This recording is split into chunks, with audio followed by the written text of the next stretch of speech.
truth, I got to move on. Got mountains to move, I got mountains.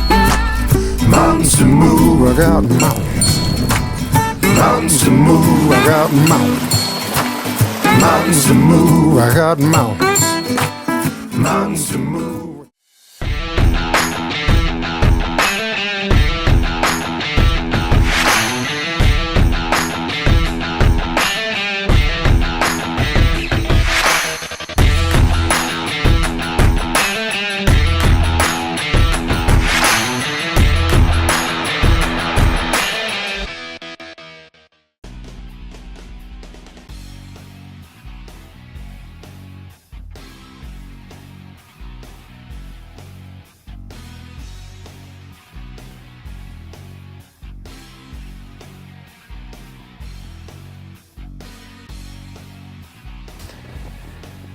So there you saw me go out on some pretty damn thin ice. This is, it's better when you're further north and your ice gets proper thick.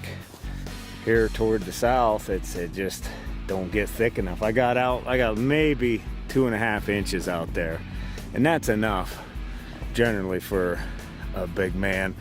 But we're near a beaver house, and the ice is always thin near a beaver house. You can see the black ice and the white ice. Your white ice will always be thicker and better, safer. This black ice is fresh because that beaver had this open just a few days ago. That warm spell we had. So I'd like to get my set in right there, but that ice won't hold me. And we ain't got hip waders and all that stuff. We're not trapping, we're surviving.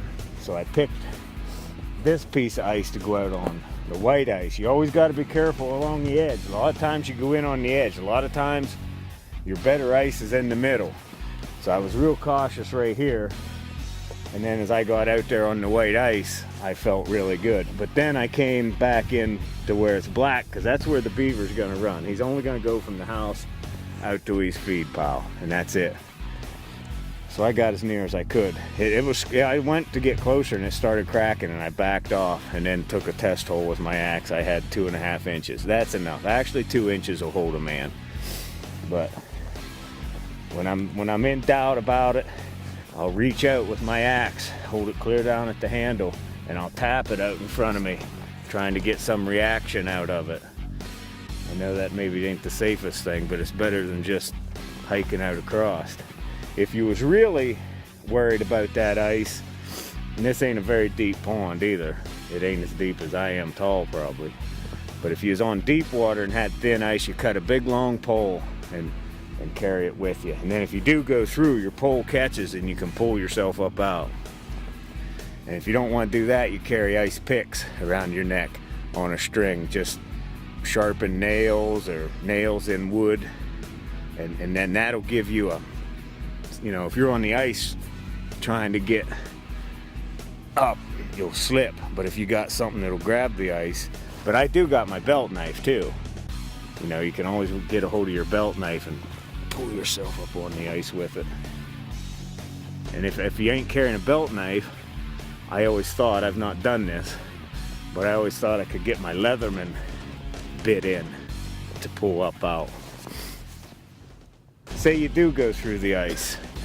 Right now, we're, I don't know, 1/8 of a mile from camp with a fire going. I would trot back, water dripping and all. I would just hit the trail. Another good reason to have good trail, like I'm always talking about my trails. You know, our trail now is getting a sidewalk effect.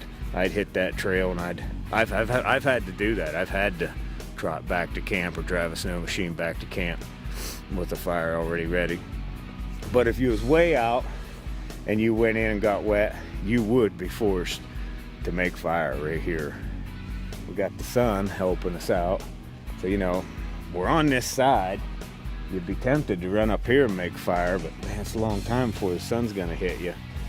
If I was coming out of there wet and had to go get a fire going right now, I'd almost run across that beaver dam and head for them pine trees over there, because you got the sun blasting on you too. You'd probably be better off to even go over there without fire, straight into the sunlight.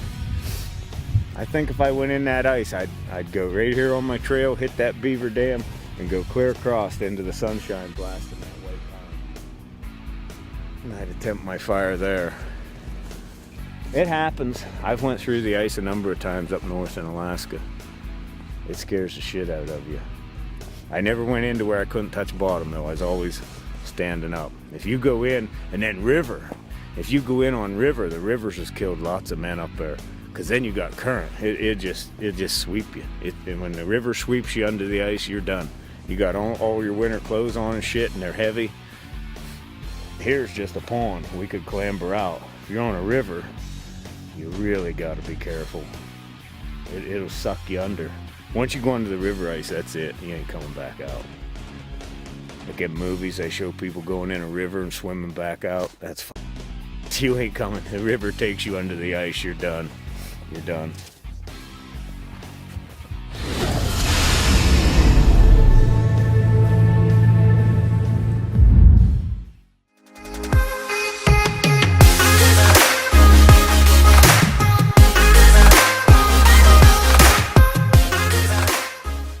I got to move on.